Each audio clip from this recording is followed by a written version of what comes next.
ကိုရန်ကျောင်းသူလေးကိုတရွာထဲနေတဲ့အိမ်ဘေးနာခြံကြီးကရွာသား၃ဦးကအဲ့ဒီလိုလုပ်ခဲ့တဲ့ကျောင်းသူလေးကိုရှင်းလင်းထားခဲ့ရင်မိဘတွေကိုပြန်ပြောမှဆိုလို့ပြန်မပြောနိုင်အောင်အလောင်းကိုခြုံဆောင်နဲ့အုပ်ထားခဲ့တယ်ဖြစ်စဉ်ကတောင်ပေါ်မျိုးကျုံးကုန်းကျေးရွာမြောက်ပိုင်းမှာနေထိုင်တဲ့အသက်16နှစ်အရွယ်ကိုရန်ကျောင်းသူမတ်ခိုင်တစင်ထွန်းကိုတရွာထဲနေတဲ့ရွာသား၃ဦးက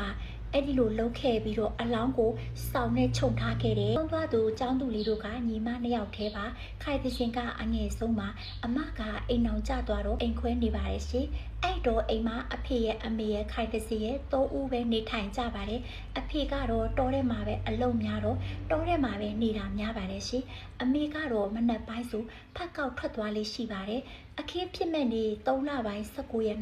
2025မနက်9နာရီခွဲအမေဖက်ကောက်ထွက်တဲ့အချိန်မှာရှင်မနက်8နာရီခွဲဆိုအမေကပုံမှန်အိမ်ကိုပြန်ရောက်လာလေးရှိပါတယ်မနက်9နာရီခွဲဆိုတော့မိုးကကကောက်မလင်းသေးပါဘူးရှင်အိမ်မှာခိုင်တစင်တရားဝဲကြံခဲ့တယ်အဲ့လိုနဲ့3လပိုင်း19ရက်နေ့မနက်8နာရီခွဲကြော်မှာတော့အမေကအိမ်ကိုပြန်ရောက်လာပါတယ်ရှင်သမီးရေလို့လည်းလှမ်းခေါ်ပါတယ်ထူးတန်မကြားရပါဘူးအမေအိမ်ပေါ်တက်လာတော့သမီးလေးကိုစောင့်ချုံလေးရဲ့အိမ်နေတာတွေ့ရပါတယ်ရှင်အဲ့တော့အမေကလည်းသမီးလေးအိပ်ပျော်နေတယ်ပဲထင်ပြီးတော့မနှိုးပဲလှုပ်ရှားရှိတာကိုလုပ်နေပါတယ်ရှင်အချိန်တည်းကတော်တော်ကြာသွားပါတယ်အမေကသမီးရေအိပ်ရမထသေးဘူးလားလို့နှိုးပါတယ်အလောက်ကပြန်လာတဲ့ကသမီးလေးစီကအတန်တစ်ခုမှမကြားရတော့အမေကလည်းစိတ်ထဲထင်နေတာနဲ့ဒီကလေးမလေးကလည်းအိပ်ပုတ်တော်တော်ကြီးလိုက်လားဆိုပြီးသမီးလေးကိုနှိုးဖို့စောင်းကိုဖယ်လိုက်တဲ့အခါမှာတော့ဓာတ်တရားကြီးတွေ့ပြီးတော့သမီးလေးကဆုံးနေပါတယ်အလောင်းကိုစောင်းနဲ့ခြုံထားတော့အမေကချက်ချင်းမသိရတာပါလူစိုးကဒီလိုအချိန်ဒီမှာ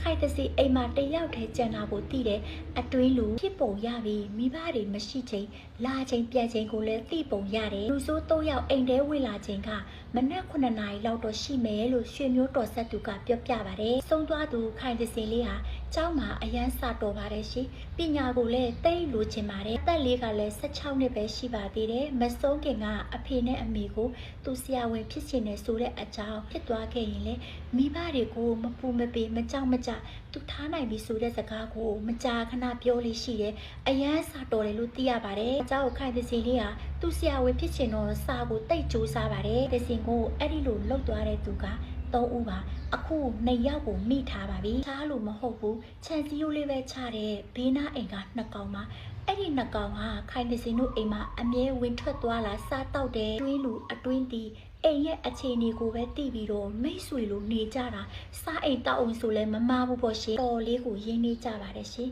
ဒီလိုလုံနိုင်နေဆိုတာမမြင်ရတဲ့လူစိတ်တော့တိတ်ကြောက်စရာကောင်းပါတယ်ဥမာတ